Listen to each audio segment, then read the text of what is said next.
At this point, there's absolutely no question that Final Fantasy is among the most iconic video game franchises of all time. I covered the original NES version in depth in a previous video, but as I'm sure you're aware, this game has been remade like a dozen times.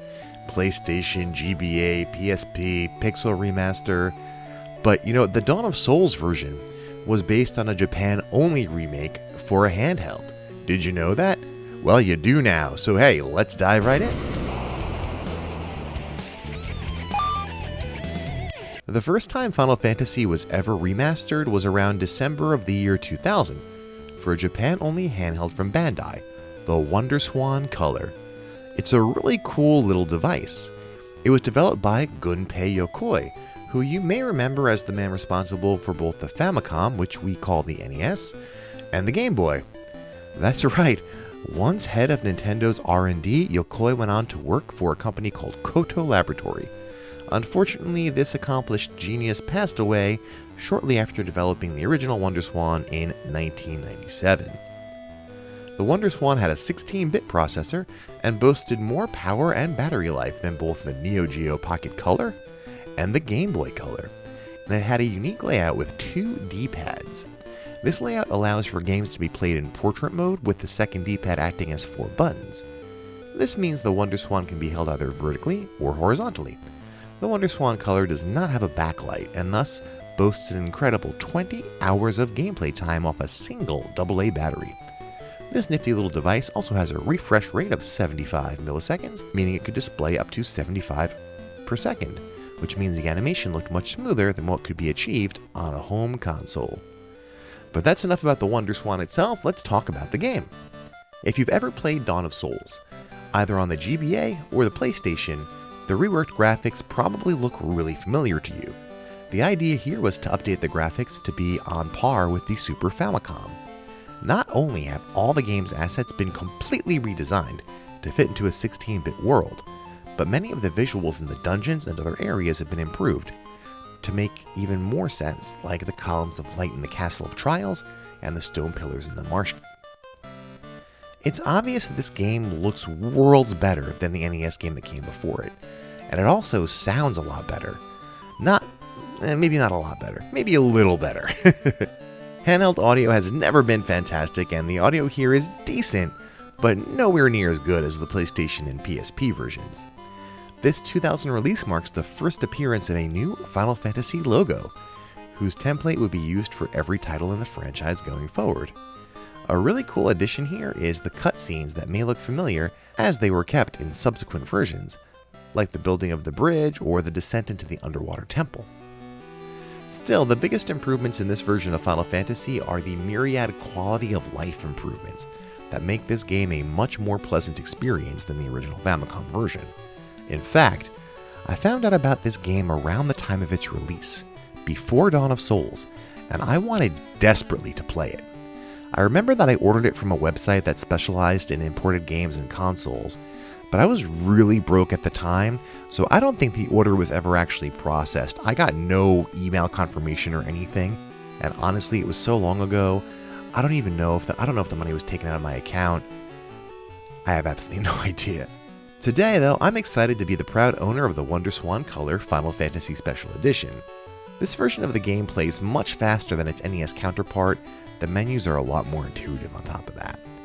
Finally, the equipment slots are keyed, so you're no longer limited to only 4 items. The party's inventory can hold equipment now. This is amazing in the late game because any character can use the special items like the heal helmet or Thor's hammer, and they don't have to give up a spot in their equipment inventory to do that. Equipment can be changed in battles, and the battle layout has been updated to be more like it was from Final Fantasy III forward, with the numbers popping out instead of those terrible text boxes that took forever to scroll through. You no longer have to worry about getting ineffective when targeting an enemy that another character has already defeated. Spells that used to not do anything have been fixed. You can now unlearn spells to make room, and if you change your mind, you have a way out, which is incredible. There's even a quick save option, which is perfect for handhelds. Shops now have interiors that you can explore, and best of all, there's a dash button, which speeds things up a lot. Best of all, the entire game has been rebalanced and adjusted for a smoother experience. No more getting stuck in these grindy parts of the game where you can't move forward until you gain 4, 5, 6 levels. Don't get it twisted though. Thief is still useless.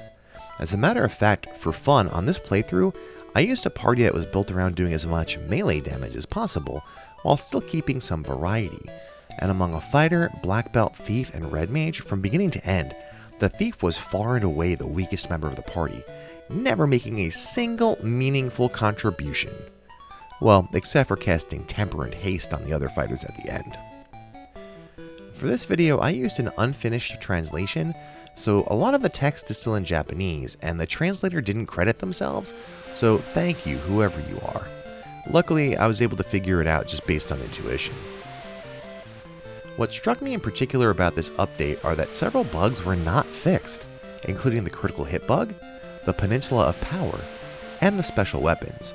I understand the critical hit bug was never fixed, so I think that may have been intentional. The weapons, though, they don't do extra damage against specific enemy types. I tried them, and I didn't notice any difference. They wind up being pretty much worthless. I did notice a few other little improvements, though, like how a character who's poisoned won't be sent to the back row, so you don't have the tedium of moving someone back just because they're poisoned. You can also buy items in bulk, thank goodness. No more going to Cornelia and holding A on turbo to get 99 potions. We take that for granted, but my goodness, that is such a massive quality of life improvement. Now, if I was going to say that there's a definitive version of the pre-pixel remaster version of FF1, like this is the one. Obviously, if you're brand new to the franchise, the pixel remaster is the best game for you to pick up to experience the original right now, without having to go jump through hoops to get it. And, but yeah, this Wonder Swan color version absolutely deserves recognition for the incredible leap forward it took in updating. Unlike the original NES version, this version of the game is absolutely playable and enjoyable today. The original NES version I can still play and enjoy, but if you're new to the franchise, it's a real chore. It didn't age well. If you want to experience it, eBay's your best bet, or, Hey, thank you for checking this out. If you enjoyed it, please like and subscribe. I always have lots of retro gaming, RPG, and Final Fantasy content on my channel, so check out some of my past videos and leave a comment. Let me know you're out there. I have so much cooking right now. The next thing I'm going to do is a new series I'm starting, A Brief History of, and we're going to dive into a brief history of Castlevania. It's going to be a lot of fun, a lot of information, so check that out. Turn on those notifications so you don't miss it, and until next time, game over.